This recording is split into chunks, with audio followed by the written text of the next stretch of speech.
এই যে 5 আগস্ট আওয়ামী লীগ সরকার পতনের পর বিভিন্ন গণমাধ্যমে এসেছে, তারা সংবাদ পরিবেশন করেছে। আপনি অনেক বিগত সরকারের 16 বছরে আপনি বিপুল অর্থবিত্তের মালিক হয়েছেন। বর্তমানে ওয়াশিংটনে যিনি প্রেস মিনিস্টার আছেন গোলাম মর্তুজা, তিনি কিন্তু একটি ভিডিওতে দাবি করেছেন যে আপনি যে ফাউন্ডেশন সুচিন্তা ফাউন্ডেশনের চেয়ারম্যান, সেই ফাউন্ডেশনের মাধ্যমে 40 কোটি টাকা সরকারের কাছ থেকে নিয়েছেন, যেটি দৃশ্যমান, মানে যেটি দেখা যাচ্ছে, মানে গোলাম মর্তুজার ভাষ্য অনুযায়ী তিনি সেটা দেখতে পাচ্ছেন, এবং অদৃশ্য মানে এই দেখার বাইরেও আরো শত শত কোটি টাকা সরকারের কাছ থেকে নিয়েছেন। কি বলবেন এই অভিযোগের বিষয়ে? এগুলো নিয়ে আসলে কিছু বলার নাই। হ্যাঁ, কি আর বলবো বলেন। কথা হলো, মানুষ যেমন এইভাবে ডাহা মিথ্যা কথা বলে নির্লজ্জের মতন, কিছু বলার থাকে না। সুচিন্তা ফাউন্ডেশন কখনোই সরকারের সাথে কোনো কাজ করেনি। কাজে যেখানে আমরা কোনো কাজই করিনি, সেখানে সরকারের কাছ থেকে কাজের বিনিময়ে বিভিন্ন দায় দেখিয়ে টাকা নেওয়ার তো কোনো প্রশ্নই আসে না, নাম্বার ওয়ান। কাজে যারা এগুলো দাবি করছে তাদেরকে আমি চ্যালেঞ্জ করতে চাই, তারা এগুলো দেখেছে এবং তাদের কাছে দলিলপত্র একটু দেখাবে।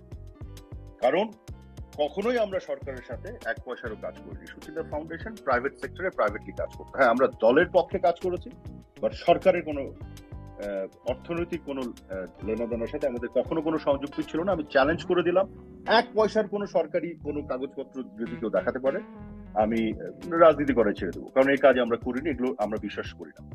আবার অদৃশ্য যেগুলো যারা দাবি করছে তারাও দেখেনি, কিন্তু শত শত কোটি টাকা, তাহলে তো 1000 কোটি টাকা বললে আরো ভালো।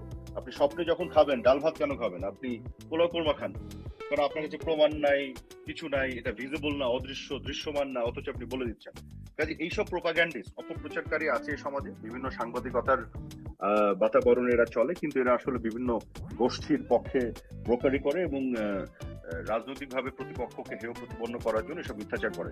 বাংলাদেশের মানুষের কাছে আমার একটাই দাবি থাকবে, সেটি হলো যে বাংলাদেশে যদি সততার সাথে কেউ রাজনীতি করতে হয়, তাহলে যারা সততার সাথে রাজনীতি করবে তাদের নামে মিথ্যা অপবাদ দিবেন না। সঠিক তথ্য প্রমাণের ভিত্তিতে কথা বলবেন এবং সেই সঠিক তথ্যকে গ্রহণ করবেন। আমি 2020 সাল পর্যন্ত বাংলাদেশে ভাড়া বাসায় থেকেছি। আমার কোনো প্রপার্টি নাই বাংলাদেশে, বিদেশে, পৃথিবীর কোথাও। একটা অ্যাপার্টমেন্ট যেটা আছে সেটা আমার নামে। অ্যাপার্টমেন্ট একটা আছে, 2020 সালে কোভিডের সময় সেই অ্যাপার্টমেন্টটা কেনা হয়েছিল গুলশানে, যেটাতে আমি থাকতাম, এবং তারও বিপরীতে আমার লোন আছে, যে লোন আমি প্রত্যেক মাসে শোধ করতাম।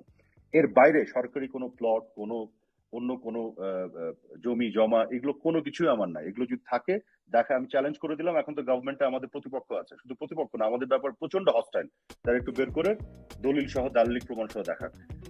তো সরকারি ভাবে আমার যে অবস্থান, ধরেন আমি এমপি ছিলাম, 2বার মন্ত্রী হয়েছি এই টার্ম, লাস্ট টার্মে এসে, তার আগেও তো আমার একটা দলের সাথে এবং সরকারের বিভিন্ন উচ্চ পর্যায়ে অবস্থান ছিল, কিন্তু আমি কখনো এগুলোকে রাজনৈতিক আদর্শিক ভাবে আমার কাজকর্মের বাইরে অর্থনৈতিক ভাবে লাভবান হওয়ার জন্য কাজ করিনি। তাহলে তো আমার অনেক কিছু থাকতো, কিছু দেখাতে পারবেন না, কারণ কিছু নাই। আর যারা এইভাবে গায়েবী ভাবে বানিয়ে বানিয়ে মিথ্যাচার, অপপ্রচার করা খুবই দুঃখজনক। এগুলো করা থেকে বিরত থাকা উচিত। আর আল্লাহর রহমতে যতটুকু শিক্ষা দীক্ষা যোগ্যতা আছে, সেটাতে দেশে কেন, দেশে, দেশের বাইরে, বিদেশে, বিভিন্ন জায়গায় লিগালি এবং এথিক্যালি, নৈতিকভাবেই আয় উপার্জন করার যোগ্যতা, ক্ষমতা ইনশাল্লাহ আছে। কাজে চুরি করার কোনো প্রয়োজন আমাদের কখনোই ছিল না। যাদের এগুলো নাই তাদের করতে হয় হয়তো, তারা এইসব